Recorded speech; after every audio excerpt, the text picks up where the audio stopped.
तर मुंबईमध्ये आज महाविकास आघाडी आणि महायुतीच्या दोन मोठ्या सभा होत आहेत।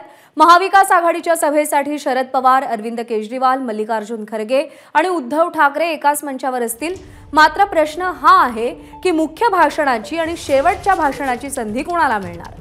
तर दुसरीकडे मनसेची स्थापना झाल्यानंतर शिवाजी पार्कवर पहिल्यांदाच राज ठाकरे यांना शेवटचं भाषण करता येणार नाहीये। या दोन्ही सभांचा आढावा घेतलाय कृष्णा केंडे यांनी। मुंबईच्या 6 लोकसभेसाठी मुंबईमध्ये दोन मोठ्या सभा होत आहेत। एक आहे महाविकास आघाडीची आणि दुसरी महायुतीची। महाविकास आघाडीची सभा होते बीकेसीवर, तर महायुतीची सभा होते आहे दादरच्या शिवाजी पार्कवर। मात्र खरं आकर्षण यात सगळे मोठे नेते आहेत, त्यामुळे भाषण शेवटचं कोण करणार? शरद पवार, अरविंद केजरीवाल, मल्लिकार्जुन खरगे आणि उद्धव ठाकरे हे एकत्रित येऊन सभा घेतील। मात्र या ठिकाणी शेवटचं भाषण करणार कोण?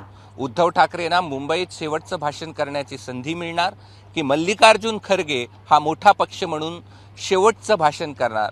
की शरद पवार हे शेवटचं भाषण करतील की मुख्यमंत्री असलेले अरविंद केजरीवाल हे शेवटचं भाषण करतील?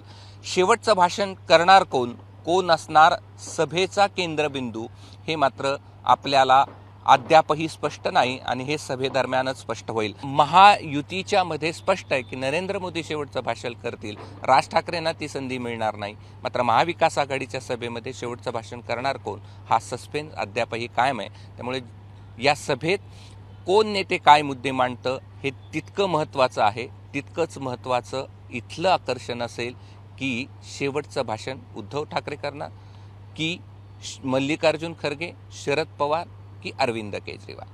या सगळ्याचं उत्तर सभेदरम्यानच आपल्याला पाहायला मिळेल। कॅमेरामन धनंजय दारुंटेसह मी कृष्णा केंडे, एबीपी माझा, मुंबई। एबीपी माझा, उघडा डोळे बघा नीट।